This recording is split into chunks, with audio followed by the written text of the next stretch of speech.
ने सरकार के आदेश की अवहेलना की है। अनुशासनहीनता का आरोप भी लगाया गया। निशा बांगरे ने भी सरकार पर मानसिक और आर्थिक रूप से प्रताड़ित करने का आरोप लगाया था, लेकिन अब डिप्टी कलेक्टर निशा बांगरे का इस्तीफा अमान्य हो गया है, क्योंकि यहां पर निशा बांगरे ने छुट्टी ना मिलने से परेशान होकर इस्तीफा दिया था। जांच का हवाला देते हुए अमान्य इस्तीफा कर दिया गया है। तो फिर से कोर्ट का दरवाजा खटखटाएंगी निशा बांगरे। आर्थिक रूप से प्रताड़ित करने का भी निशा बांगरे ने आरोप लगाया था। तो छुट्टी नहीं मिलने पर निशा बांगरे ने इस्तीफा दिया था, क्योंकि निशा बांगरे को छुट्टी नहीं मिल रही थी, जिससे परेशान होकर उन्होंने इस्तीफा दिया। लेकिन अब इस्तीफा उनका अमान्य है। जांच का हवाला देते हुए अमान्य उनका इस्तीफा कर दिया गया है। लेकिन उसके बाद अब निशा बांगरे दोबारा से कोर्ट का दरवाजा खटखटाती हुई नजर आएंगी।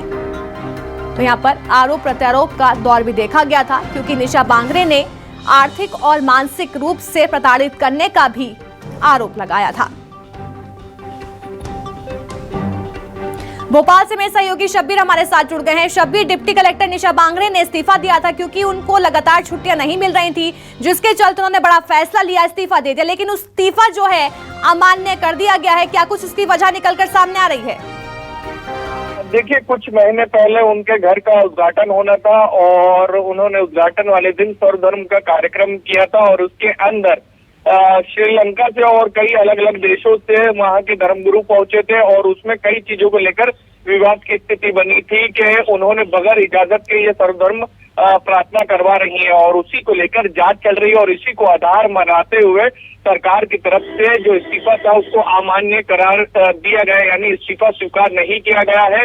इस्तीफा स्वीकार नहीं किया जा रहा था तो उन्होंने कोर्ट का दरवाजा खटखटाया था और कोर्ट की तरफ से ये कहा गया था डिपार्टमेंट को, जीएडी डिपार्टमेंट को, कि आप 1 महीने के अंदर इस पूरे मामले में कुछ ना कुछ फैसला ले। और ये कह सकते हैं कि जीएडी विभाग ने 1 महीने के अंदर अपना फैसला ले लिया है। लेकिन जो चीजें अब तक निकलकर सामने आई है कि निशा बांगरे ने जो इस्तीफा दिया था वो चुनाव लड़ने की तैयारी भी कर रही है।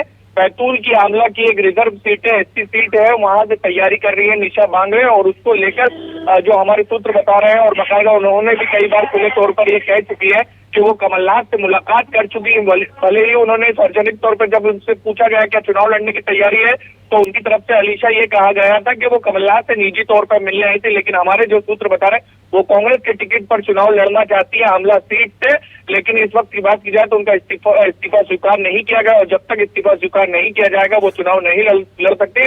इसी सब चीजों को ध्यान में रखते हुए अब एक बार फिर निशा बांगरे से जो हमारी बातचीत हुई है उसमें ये उन्होंने साफ किया कि वो एक बार फिर कोर्ट का दरवाजा खटखटाएंगे कि उनका इस्तीफा स्वीकार किया जाए और जीएडी को कोर्ट निर्देश दे कि उनका इस्तीफा स्वीकार किया जाए, क्योंकि उनको मानसिक प्रताड़ना उठाना पड़ी है, परेशान किया जा रहा था डिपार्टमेंट के कारण, इसी के कारण उन्होंने इस्तीफा दिया। इसी को लेकिन सरकार की तरफ से अलग तर्क दिए, उनकी तरफ से अलग चीज कही जा रही थी। लेकिन इन सबके बीच खबर यही है कि उनका इस्तीफा अमान्य करार दिया गया है। यानी साफ तौर पर निशा बांगरे के चुनाव लड़ने की भी अटकलें तेज हो गई हैं। बहुत बहुत शुक्रिया शब्बीर, हमें तमाम जानकारी देने